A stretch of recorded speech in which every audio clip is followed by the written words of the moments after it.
यह कहानी रामपुर नाम के एक छोटे से गांव की है। वह गांव पहाड़ों के बीच बसा हुआ था। उस गांव में सर्दियों का मौसम आ चुका था। उसी गांव में मोहन नाम का एक व्यक्ति अपने पत्नी और एक बेटे के साथ रहा करता था। मोहन बहुत ही गरीब था, इसीलिए वो पास वाले जंगल से लकड़ियाँ लाकर बाजार में बेचा करता था और उससे कुछ पैसा कमाता था। उसी पैसे से मोहन के घर का खर्चा चलता था। मोहन इतना गरीब था कि वो जितना पैसा लकड़ियाँ बेचकर कमाता था वह उसके बेटे के स्कूल और घर के साग सब्जी में ही चले जाते थे। इस कारण वो पैसे बचा नहीं पाता था। वैसे तो आम दिनों में मोहन बहुत ही कम लकड़ियाँ बेच पाता था। बस एक सर्दी का मौसम था जिसमें लकड़ियाँ बेचकर वो ज़्यादा पैसा कमाता था। मोहन की पत्नी राधिका घर संभालने की काम किया करती थी और मोहन का बेटा राजा पढ़ाई लिखाई में बहुत तेज था, लेकिन गरीबी के कारण उनका बुरा हाल था। धीरे धीरे गांव में ठंड बढ़ने लगी थी।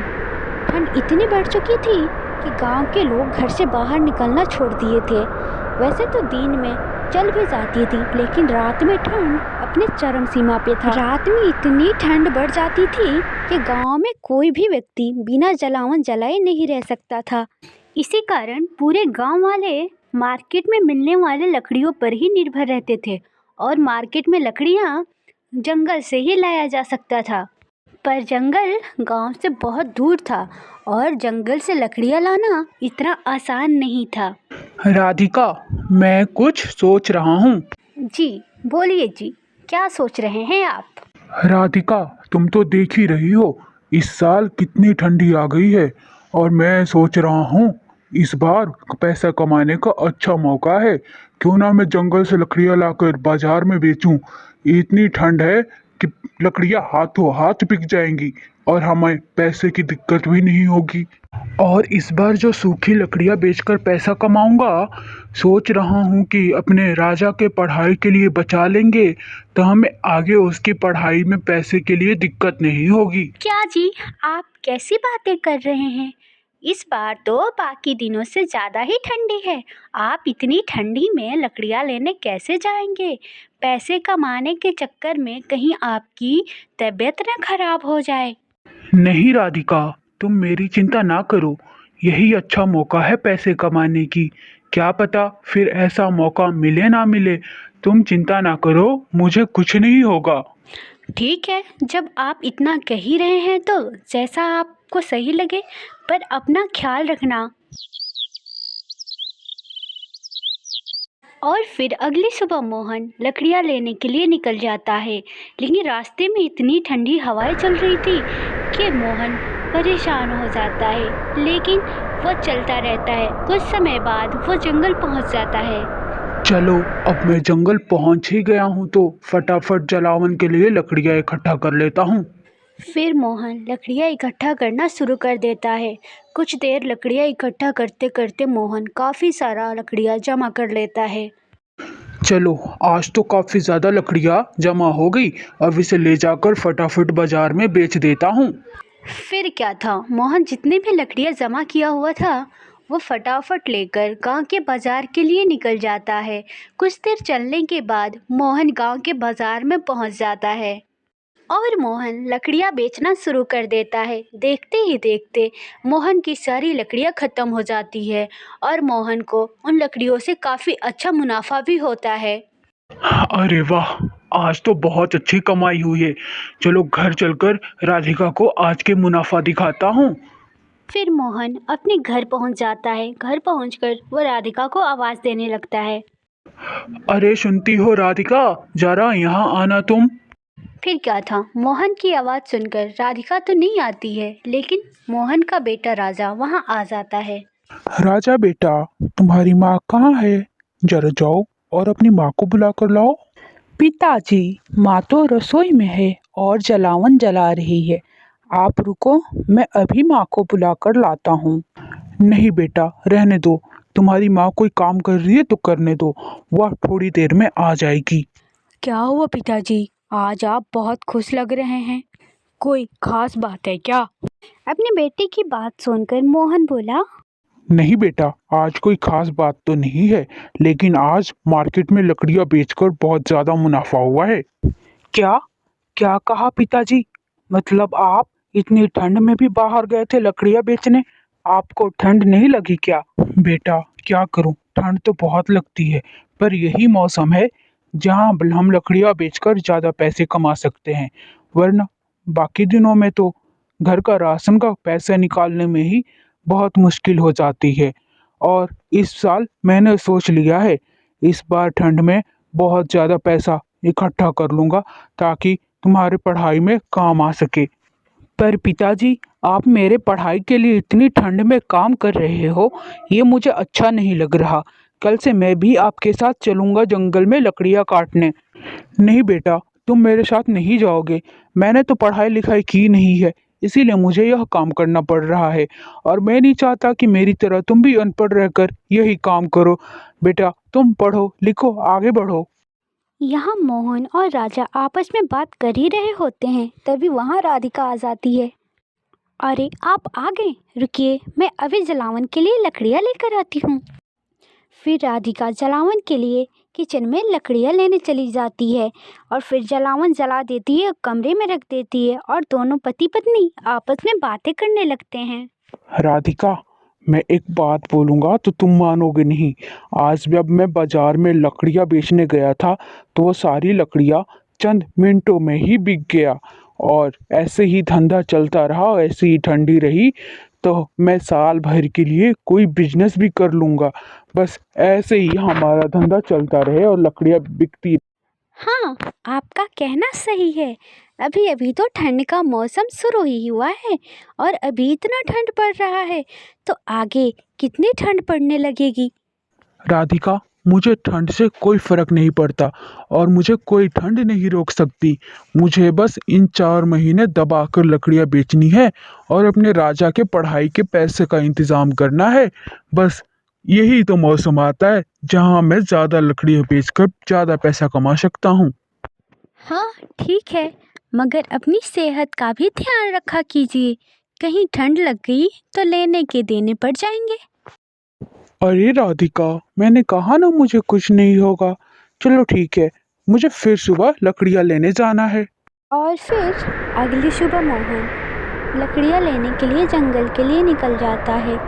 लेकिन आज कुछ ज़्यादा ठंड का मौसम था और आज उसे ठंड ज़्यादा महसूस हो रही थी। अरे बाप रे बाप, आज तो कल के मुकाबले बहुत ठंडी लग रही है।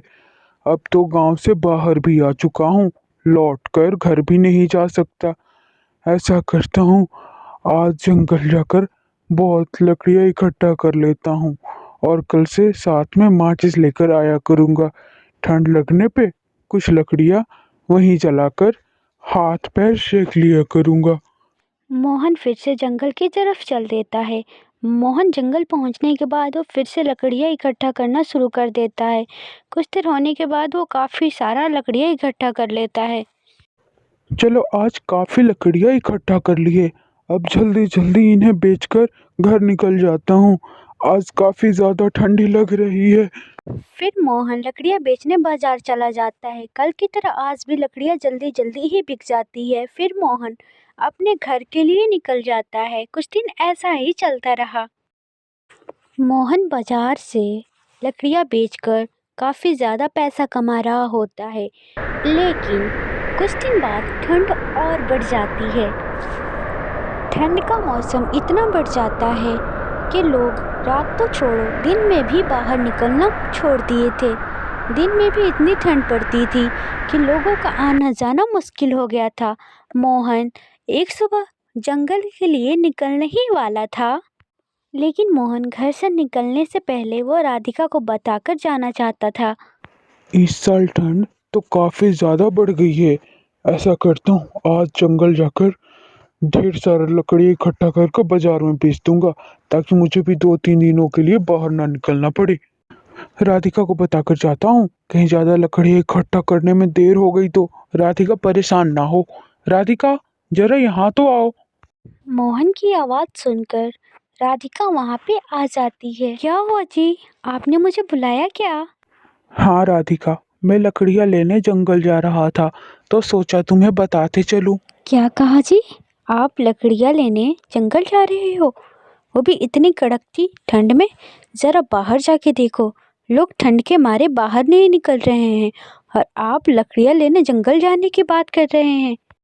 और वैसे भी लोगों की ठंड के मारे हालत ख़राब नहीं होती तो वो लकड़ियाँ लेने भी नहीं आते।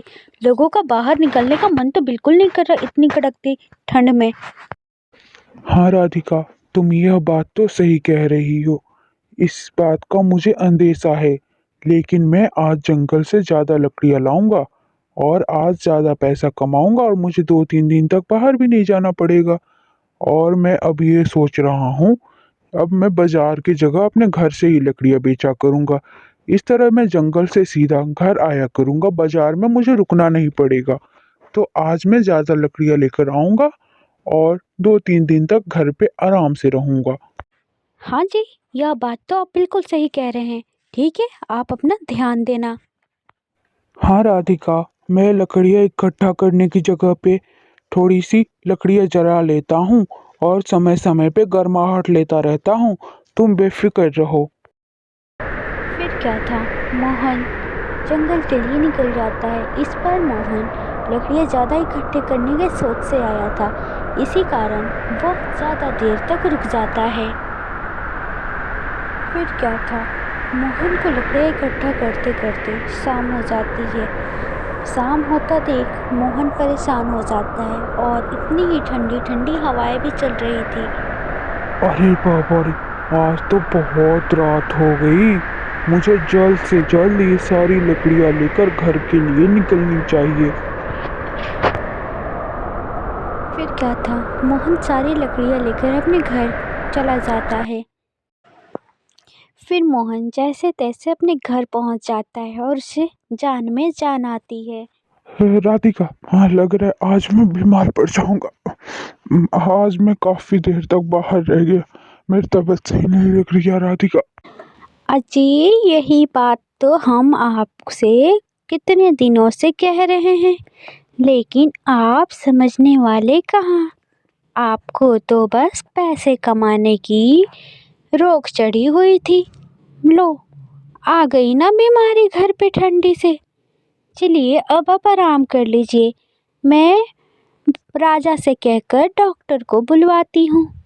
माना कि पैसे भी बहुत ज़रूरी हैं इस दुनिया में, मगर हमारे शरीर से बढ़कर कुछ भी नहीं है। इसीलिए हमें अपने शरीर पे ध्यान देना चाहिए, ठंड से बचकर रहना चाहिए हमेशा, ना कि पैसे के लालच में हम कड़क ठंड में भी कहीं भी कमाने निकल जाएं। इसीलिए मैं आपसे पहले ही बोली थी कि आप इतनी कड़क ठंड में कहीं ना जाएं। लोगों का बाहर निकलना मुश्किल हुआ है, लेकिन आप कहाँ मानने वाले थे। हाँ राधिका, मुझे यह बात का एहसास हो गया कि हमारे शरीर से बढ़कर कुछ भी नहीं है। अब से मैं घर पे ही लकड़ियाँ बेचा करूँगा।